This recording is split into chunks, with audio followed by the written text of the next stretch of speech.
오늘 요한복음 7장 1절로 9절에 있는 말씀을 가지고 진리의 고독이라는 제목으로 말씀을 전합니다. 다 같이 한번 인사합니다. 옆 사람 같이 하시고 앞뒤 사람 같이 하실 때 지난 한 주간 동안 평안하십니까? 인사합니다. 지난 한 주간 동안 평안하십니까? 평안하십니까? 평안하십니까? 지난 2월이었죠. 저희가 성지순례를 다녀온 후에 그때 마침 또 예루살렘에 거하는 기간 동안에 뭐 얼굴도 본 적이 없고 만날지 안 만날지도 모르겠지만 그 한국으로 그 돌아간 그 천주교 교인들이었나 싶어요. 그분들이 그 아마 감염된 일이 밝혀졌어요. 그래서 저희가 있었던 그 기간하고 예루살렘에 있던 기간하고 따져보니까 같더라고요. 그래서 2주간 공예배를 제외한 모든 활동을 좀 중단하고 저희 두 사람도 집에만 있었던 기억이 납니다. 근데 그 시간 동안 있는데 이게 보통 일은 아니더라고요. 너무 힘들고 어렵더라고요. 그냥 아무것도 하지 아니하고 그냥 한 곳에 계속 있다라고 하는 그것이 그게 너무나 힘든 일인 것을 특별히 깨달았어요. 그 몸 사지가 다 뒤틀리는 건 물론이고요. 너무나 답답하고 힘든 모습이었습니다. 그러면서 참 지금 이 시점에서 우리의 삶을 스스로가 격리하고 그리고 조심하면서 대외적인 활동을 자제하고 조심하고 살아가는 일들이 얼마나 힘이 들고 어려운 일인지에 대해서 직접 체험을 한 바가 있습니다.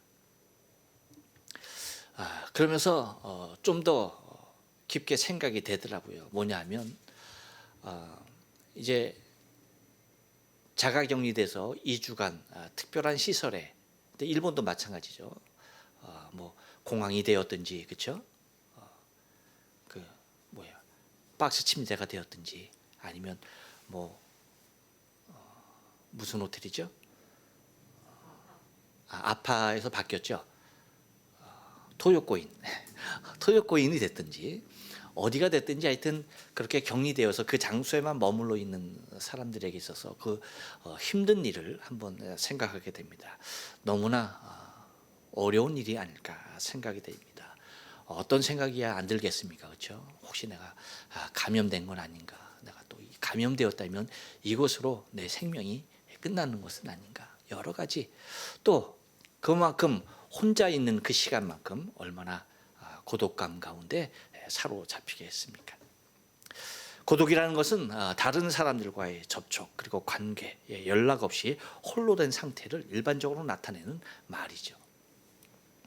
그렇게 혼자 동떨어져 있는 그 시간이 여러분 얼마나 힘이 들고 어려운 시기이겠습니까? 요즘처럼 온 세계의 사람들이 만나야 할 그 사람들을 만나지 못하고 접촉해야 할 그 사람들을 접촉하지 못하면서 그들을 오히려 피해가면서 힘든 시기를 지나는 적도 아마 없었을 것입니다. 세상의 모든 사람들이 집단 고독을 맛보고 있지 않는가 싶을 정도로 이 시기가 너무 심각하고, 특별히 이제 일본은 여러분 우리가 잘 알다시피 감염의 경로를 알지 못하는 것이 80% 이상이에요. 그러다 보니까 어디에서 어떠한 경로로 감염되었는지 모르는, 그러니까 그것은 다시 말하면 너무나 많은 사람들이 지금 감염이 돼 있다는 사실이죠. 여러분 어제 이제 또 여러분이 매스컴을 대해서 알겠지만 미국에서 감염자 중에 오히려 더 많은 몇 배라고 그러더라? 50배 이상의 사람들이 사실은 감염이 됐음에도 불구하고 자기가 감염된 걸 모르고 그냥 이렇게 지나간 상태. 그러니까 너무나 많은 그 감염의 모습들을 이제 우리가 발견하게 되는 것을 바라보게 됩니다. 그러면서 이 시기를 보내는 우리의 삶 가운데 어쩌면 우리는 너무나도 외로운 그러한 싸움들을 우리가 싸우고 있는 것을 바라보게 됩니다. 예수님께서도 오늘 본문의 말씀을 보면 이제 초막절을 지나기 바로 전에 이제 초막절이 이제 가까운 그때의 일의 상황에 대해서 얘기해 주고 있는 것을 바라보게 됩니다. 그러니까 초막절을 앞두시고 예수님께서 홀로 계시는 그 모습을 요한이 그려주고 있는 것을 우리는 바라보게 되는 거예요. 여러분, 초막절은 뭐예요? 초막절이라고 하는 것은 유대인들에게 있어서 3대 절기 중에 하나죠. 유월절, 그리고 칠칠절, 그 다음에 이 초막절, 우리가 수장절이라고도 하고 장막절이라고도 하죠. 그래서 이 초막절은 모든 온 이스라엘 백성들이 텐트를 쳐놓고 거기에서 일주일간 1년 동안 수확해 놓은 그 모든 것에 대하여 기쁨과 감격으로 즐거워하면서 하나님 앞에서 뛰어놀면서 축제하는 그런 기간입니다. 그러니까 얼마나 많은 사람들이 모이고 얼마나 신나는 그러한 분위기였겠어요. 그런데 예수님은 오히려 그러한 초막절을 앞두고 오늘 본문에도 잘 나타나 있듯이 동생들조차도 빨리 유대로 올라가라라고 그렇게 종용하는 그때에 모든 사람들이 그렇게 몰려드는 그때에 예수님은 갈릴리에 머물고 있었다라고 하는 그 사실에 대하여 요한이 증명해주고 있는 것을 바라보게 됩니다. 물론 그 이후에 이제 중간에 올라가긴 하셨습니다만 이렇게 홀로 쓸쓸히 갈릴리에 남아있는 예수님의 모습을, 예수님의 고독, 곧 진리 대신 예수 그리스도의 그 고독에 대하여서 얘기해주고 있는 것을 바라보게 됩니다. 여러분, 우리가 예수님께서 사역하시는 그 모습을 우리가 바라볼 때에 얼마나 많은 구원하여야 할 생명들이 있습니까? 그럼에도 주님의 사역에 있어서 주님이 스스로 외로운 고독 가운데 있는 그 모습들을 우리에게 보여주고 있는 그 모습을 우리는 바라보게 되는데, 진리 대신 예수님의 고독은 도대체 어떻게 예수님 앞에 찾아왔는지 오늘 본문이 우리에게 잘 소개를 해주고 있는 것을 바라보게 됩니다. 또한 여러분, 우리의 삶 가운데서도 우리 스스로 나 혼자일 수밖에 없는 그러한 외로운 고독 가운데 있을 수가 있어요. 하지만 예수님의 이 외로웠던 이 진리의 고독, 우리 주님을 바라보면서 우리가 이 힘든 시기를 잘 이겨내야 하지 않을까 생각이 되어지는 것입니다. 여러분, 진리의 고독은 어떻게 찾아옵니까? 한번 따라서 할까요? 사랑이 미움되어 찾아옵니다. 1절 말씀입니다. 다 같이 한번 읽어볼까요? 시작. 이후에 예수께서 갈릴리에서 다니시고 유대에서 다니려 아니하심은 유대인들이 죽이려 함이로라. 여러분, 사랑이 미움되어 찾아옵니다. 이거 어서 많이 듣던 얘기 아니에요? 여러분들은 들어보시질 못했군요. 옛날에 가수 중에 정훈이 씨라고 있어요. 이순희 권사님만 모르고 다 알 거예요. 이순희 권사님 모르시죠? 정훈이 모르죠. 이순희 권사님은 정훈이 씨를 알면은 간첩이죠. 이순희라는 가수가 있는 거 아니에요? 정훈이라고 하는 가수가 있었어요. 무인도라고 하는 그 노래로 동경에서 국제 가요제에서 대상까지 받으셨던 분이죠. 그분이 부른 노래 중에서 그런 노래가 있어요. 어떤 노래냐면 사랑이 미움되면이라는 노래가 있습니다. 모르시는군요. 왜 나는 알까 그 노래를. 여러분들이 모르는 걸 왜 나는 알아야 되는 걸까 싶어요. 후렴 부분만 여러분에게 좀 불러드리면서 소개하면, 이렇게 당신만을 사랑해 왔는데 당신은 자꾸만 싫다시니 어쩌면 좋을까요? 그러다 만약에 사랑이 미움되면 당신과 나는 남남이 되어 돌아서겠지. 앵콜이 없어서 끝났다.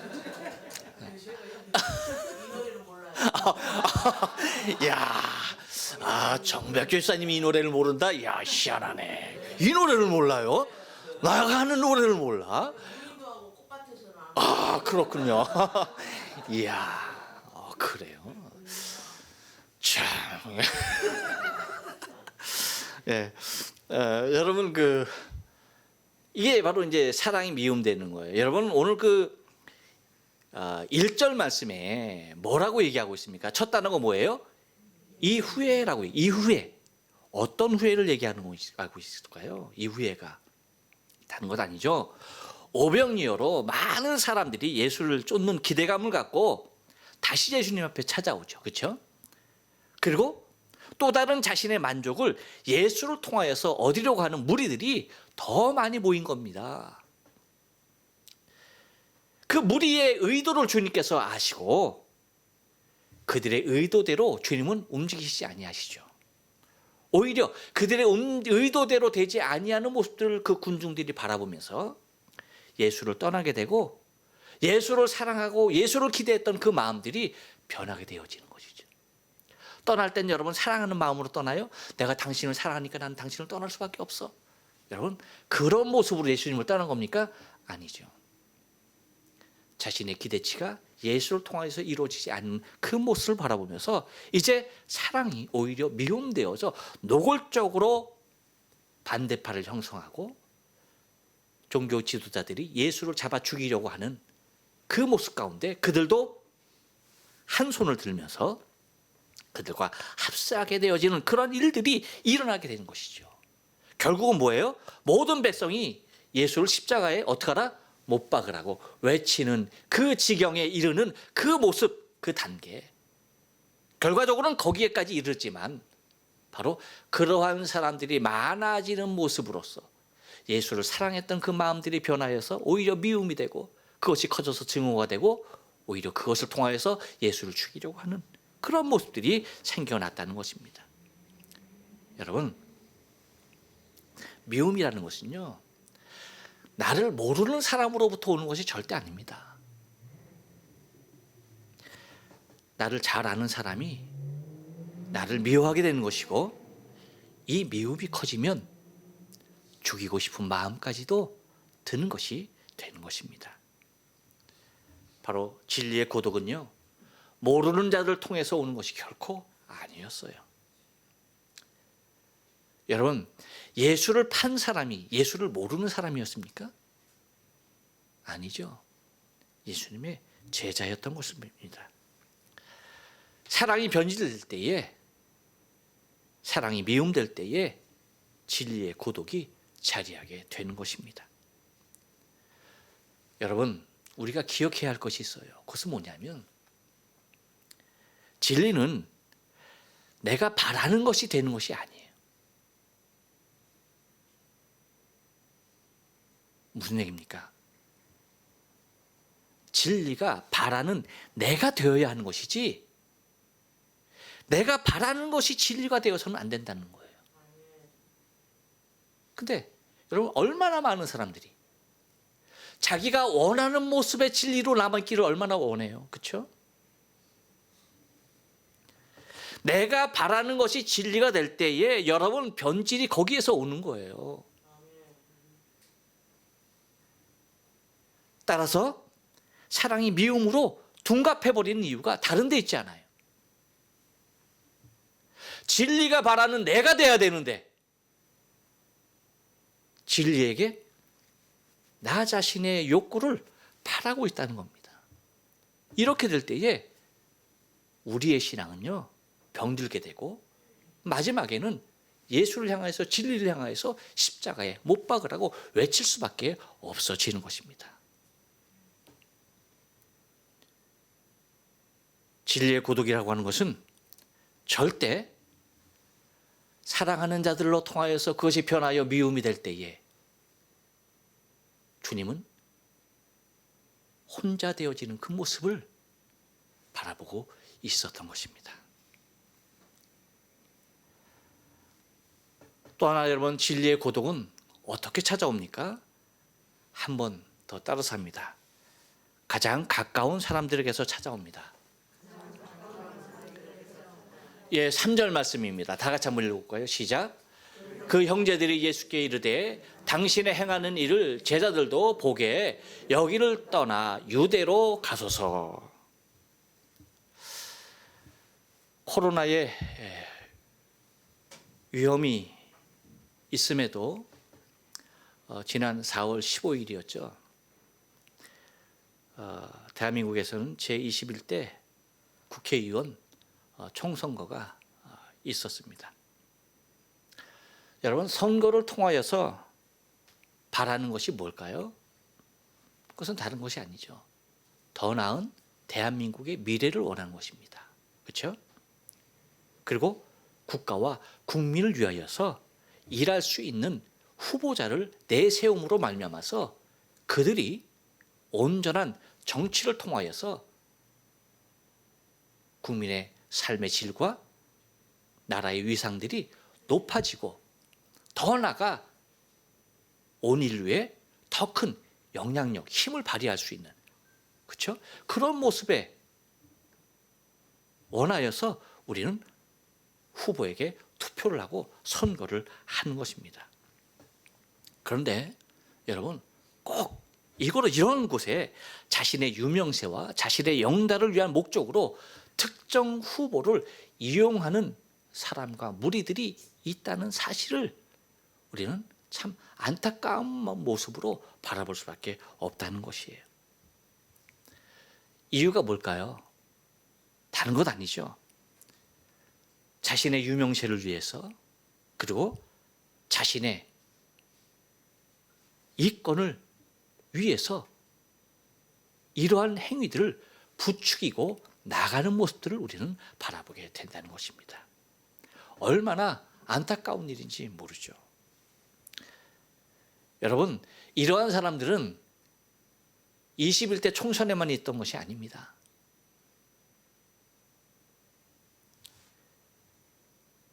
예수님의 고독 가운데서도 찾을 수가 있었어요. 그 대표적인 사람이 누굽니까? 다른 것 아닙니다. 바로 예수님의 형제들이었어요. 예수님의 친형제들. 그들이 예수님을 부추기는 것을 바라보게 되어져요. 예수를 부추겨서 뭐라고 얘기하는 겁니까? 당신의 행하는 일을 누구의 이름도 팔아요? 제자들도 라고 하는 거예요. 제자들도. 그러니까 나는 아니야. 나는 아닌데 형 제자들 있잖아. 그 제자들을 위해서라도 형이 이렇게 총구석에 이렇게 있으면 안 되지. 유대로 가야지 라고 얘기하는 겁니다. 근데 그 속셈은 어땠을까요? 제자들을 위한 것이었습니까? 아니죠. 형이 유명세를 타고 좋은 위치에 자리하게 되면 그러한 형을 동생으로 된, 그러한 형을 둔 동생들의 입장은 어떻겠습니까? 바로 유대로 가라고 하는 이유가 다른 데 있지 않았죠. 곧 유대는 종교와 정치의 중심, 핵심 권력이 그곳에서부터 나왔기 때문에 그곳에 가지 아니하면 될 수가 없는 것이죠. 총선에 도전하는 많은 사람들이 대권에도 도전하려고 애를 쓰죠. 그러기 위해서는 여러분 반드시 거쳐야 하는 것이 있죠. 정치 1번가라고 하는 그곳에서 승리하지 않으면, 그렇죠, 대권 주자로 나설 수가 없는 거죠. 마찬가지로 갈릴리를 중심으로 있다라고 한다면 예수님은 큰 그림을 그릴 수 없다라고 하는 것을 동생들이 너무나 잘 알았어요. 그렇기 때문에 어디로 가라는 겁니까? 유대로 가라고 부추기고 있는 것을 바라보게 됩니다. 이스라엘 사람이라면 모두가 알고 인정하는 것이죠. 무엇을? 갈릴리에서는 선지자가 나지 못한다는 것을. 그렇죠. 갈릴리에서 무슨 선지자가 나오느냐? 갈릴리 아이구야 라고 그렇게 통칭되는 것이 당시 이스라엘의 모습이에요. 그래서 여러분, 우리가 나중에 이제 보겠지만 7장 41절 말씀 보면 뭐라고 얘기하는 거니? 그렇게 얘기해. 한번 읽어볼까요? 시작. 혹은 그리스도라 하며 어떤 이들은 그리스도가 어찌 갈릴리에서 나오겠느냐. 야, 이제 사람들의 의견이 분분한 거예요. 예수님께서 그렇게 말씀 전하시고 가르치시고 그 가르치는 것이 너무나 탁월한 거예요. 너무나 다른 거예요. 그러니까 야, 이분이야말로 그리스도다 라고 하니까 정말 그리스도야 라고 하는 사람들도 있는 반면에 뭐라고 하는 겁니까? 그리스도는 무슨 그리스도냐? 야, 어떻게 그리스도가 갈릴리에서 나올 수 있느냐 라고 그렇게 얘기하는 겁니다. 52절에서는 뭐라고까지 얘기합니까? 이것은 유대인들 곧 대제사장들 그리고 바리새인들 그들이 누구에게 하는 말입니까? 니고데모에게 하는 말입니다. 52절 다 같이 한번 읽어볼까요? 시작. 저희가 대답하여 가로되 너도 갈릴리에서 왔느냐? 상고하여 보라. 갈릴리에서는 뭐라고요? 선지자가 나지 못하느니라. 갈릴리에서는 선지자가 날 수가 없어 라고 그렇게 칭하고 있는 것입니다. 그러니 자신들의 형이 예수가 능력이 분명히 있음에도 불구하고 이 총구석에 그냥 머물러서 이 갈릴리를 떠나려 하고 하지 않는 거예요.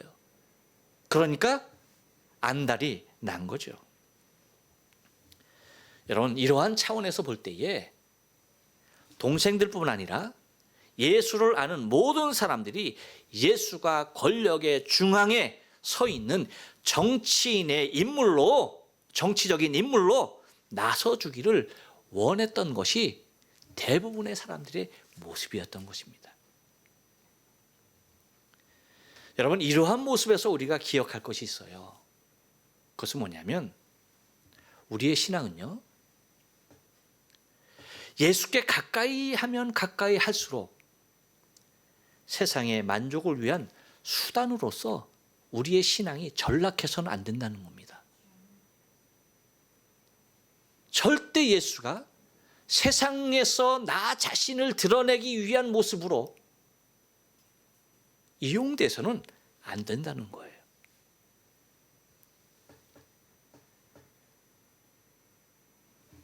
주님이 우리에게 주시기를 원했듯이 하늘의 소망으로 가득해야 한다는 것입니다. 여러분 주위에 가까운 분들에게 세상이 아닌, 이 세상의 소망이 아닌 하늘의 소망으로 가득하게 채워줄 수 있는 우리의 신앙이 되어줘야 하는 거예요. 만약에 우리가 내 주위에 가까운 사람에게 세상의 기대감과 소망으로 그들을 채워준다고 한다면 여러분, 진리는 지금도 고독 가운데 있을 수밖에 없는 겁니다. 모든 사람들이 외면할 수밖에 없는 그런 상태에 있을 수밖에 없는 거예요. 하지만 내게 가장 가까운 그들에게 세상이 아닌 우리 주님, 세상이 아닌 하나님의 나라, 그것에 대한 기대와 소망을 불어넣게 될 때에 여러분, 우리의 신앙의 진정한 가치가 거기에 있는 겁니다. 예수님의 고독은, 진리 대신 예수님의 그 진리의 고독은 가장 가까운 사람에게서 찾아왔다는 사실 여러분 잊지 말아야 돼요. 또 하나, 진리의 고독은 어떻게 찾아옵니까? 한 번 더 따라서 합니다. 세상과의 비교를 통해서 찾아옵니다. 예, 여러분 4절 말씀을 다 같이 한번 읽어볼까요? 시작. 스스로 나타나기를 구하면서 묻혀서 일하는 사람이 없나니 이 일을 행하려 하거든 자신을 세상에 나타내소서 하니라고 얘기합니다. 여러분, 우리가 4절 말씀을 읽었는데 이 4절 말씀은 누구의 말인가요? 누가 하는 말인가요?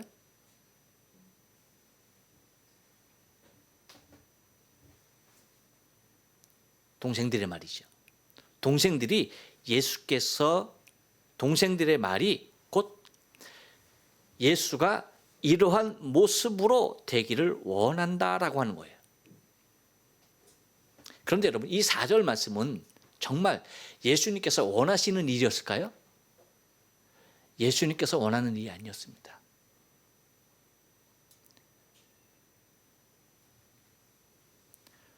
이유가 뭘까요?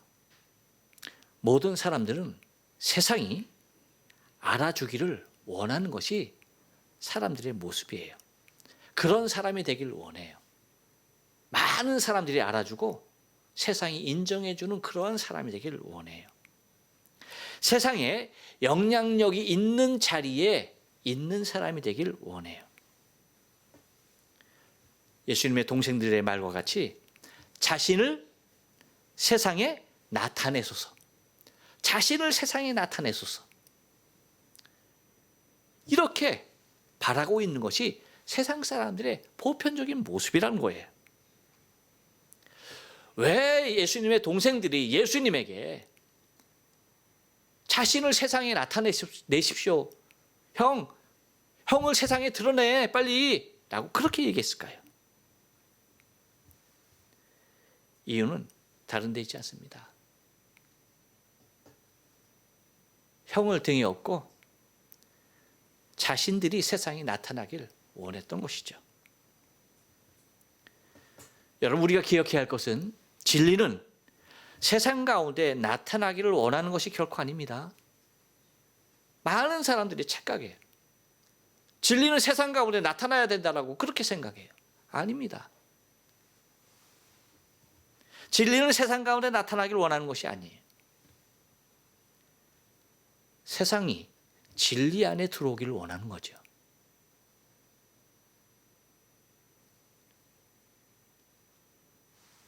만약에 세상이 전부 다 진리 안에 들어올 수 없다고 한다면 예수님께서 바라보듯이 단 한 생명이라도 그 진리 안에 들어오길 원했던 것입니다.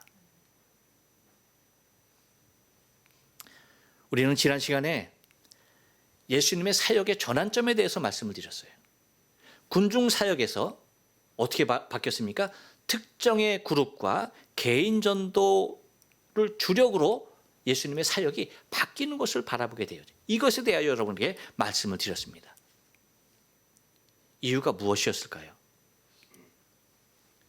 왜 주님께서 그 군중의 사역을 이제 마치시고 더 안 해? 왜? 효과적이잖아. 한꺼번에 많은 사람에게 알릴 수 있는 너무나 좋은 기가 막힌 모습 아닙니까? 그런데 왜 주님께서 그 모습을 지향하시고 특정한 그룹과 그리고 개개인을 향한 일들로서 전념하시게 됩니까? 그 이유가 뭐예요? 기억하셔야 할 것이 진리는요, 세상에 드러나면 드러날수록 전파되는 것이 아니에요. 오히려 세상에 드러나면 드러날수록 진리는 핍박의 대상이 되는 겁니다. 아십니까? 세상에 나타나면 나타날수록, 세상에 강력히 드러나면 드러날수록 진리는 핍박의 대상이 되는 것이에요. 진리가 드러나면 드러날수록 사람이 많이 믿을 것으로 생각이 되죠. 그렇지 않아요. 그렇게 생각했다라고 한다면 예수님은 회중 사역을 계속해서 지속했어야 했을 거예요. 하지만 그렇지 않았어요. 많은 사람들이 진리를 몰라서가 아닙니다. 전파되지 않아서가 아니에요. 진리가 많은 사람에게 드러나면 드러날수록 거기엔 더 구체적인 핍박이 찾아온다는 사실을 주님은 아셨기 때문이에요. 그래서 여러분, 주님께서 조절해 나가시는 것이 뭐예요? 당신의 때라고 하는 거예요. 이제 여러분, 우리가 계속해서 보면, 이제 이후의 말씀 보면 주님께서 계속적으로 반복해서 계속적으로 얘기하는 것이 있어요. 그것이 뭐예요? 주님의 때, 당신의 때라고 하는 말을 해요. 그 전에는 무엇이었습니까? 마지막 날, 그렇죠? 마지막 날을 주님께서 강조하셨죠. 이제 뒤로 가면서 뭘 얘기해요? 당신의 때. 그것을 얘기하고 있는 것을 바라보게 됩니다. 왜입니까? 여러분, 세상은 진리를 수용할 수 있는 그러한 구조로 되어진 것이 세상이 아니에요. 세상은 진리를 수용할 수 있는 모습이 아닙니다. 세상은요, 진리를 거부하는 구조로 되어져 있는 것이 세상이라는 사실이에요. 오늘 그래서 본문에서 우리에게 보여주는 것은 예수님께서 드러나게 행동하시지 않으려고 했던 것은 다른 것 아닙니다. 이후에 사역에서도 보여지지만 매우 소극적으로 당신의 사역을 감당해 가시는 것을 바라보게 되어져요. 적극적으로 하지 않아요. 매우 소극적으로 그렇게 당신의 사역을 감당해 나가시는 것을 바라보게 됩니다. 이유는 한 가지입니다. 조금 전에 말씀드린 곧 당신의 때를 위한 것입니다. 당신의 때를 위하여서 그 때를 준비하고 그 때를 조정하면서 그 때에 임박하기까지 더 많은 한 생명이라도 구원에 이르기를 원하시는 당신의 그 소원이 이루길 원하여서 그렇게 사역해 나가시는 것을 우리는 바라볼 수가 있다는 겁니다. 그래서 여러분 6절에서 얘기하는 것이 뭡니까? 6절 다 같이 한번 읽어볼까요? 시작. 예수께서 가라사대 내 때는 아직 이르지 아니하였거니와. 할렐루야. 내 때는 아직 이르지 아니하였다. 너희 때는 늘 준비되어 있지만 내 때는 아직 이르지 않았다 라고 그렇게 말씀하시는 것을 바라보게 됩니다.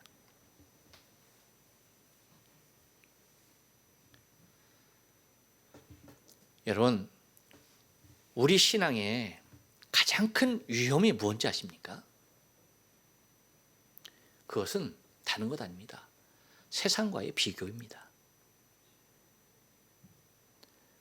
우리의 신앙이 세상에 자꾸 비교될 때에 여러분, 우리의 신앙은요 병들게 돼 있어요. 왜일까요? 진리라고 하는 것은 세상의 비교의 대상으로 존재하는 것이 아니에요. 진리는 절대적 가치로 존재하는 거예요. 상대적으로 존재하는 것이 진리가 아닙니다. 진리는 절대적이에요. 그렇기 때문에 우리의 신앙은 비교되어지는 상대적인 모습으로 세상에 비춰서는 결코 되지 아니하는 겁니다. 세상 사람들이 어떻게 살아가든 그거는 상관이 없는 거예요.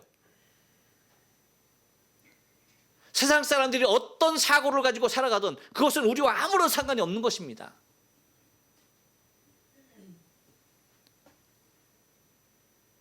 세상 사람은 저렇게 가졌고 저렇게 풍요를 누리고 저렇게 잘 살고 있는데 나는 뭐야, 우리는 뭐야? 여러분, 이건 신앙 아니에요. 세상이 어떻게 바뀌고 세상이 어떻게 변화되었든 그거는 아무런 상관이 없는 거예요. 왜요? 진리는 변하지 않으니까. 진리는 절대적인 가치를 갖고 있으니까. 세상이 어떻게 변하든 코로나가 어떻게 더 흉흉하게 되든 아무런 상관이 없는 거예요. 우리가 오직 누구만 붙잡는 겁니까? 진리 대신 예수 그리스도만 붙잡고 나가는 존재가 되어야 한다는 것입니다. 여러분, 이렇게 갈 때에, 이러한 신앙으로 갈 때에 우리의 신앙은요 예수님의 모습과도 같이 고독해질 수밖에 없어요. 고독해질까요? 고독해지지 않을까요? 고독해질 수밖에 없어요. 왜? 세상은 다 외면하니까. 그렇게 주장하고 그렇게 말하고 그렇게 살아가는 진리 대신 예수님이 세상이 원하는 구조가 아니니까.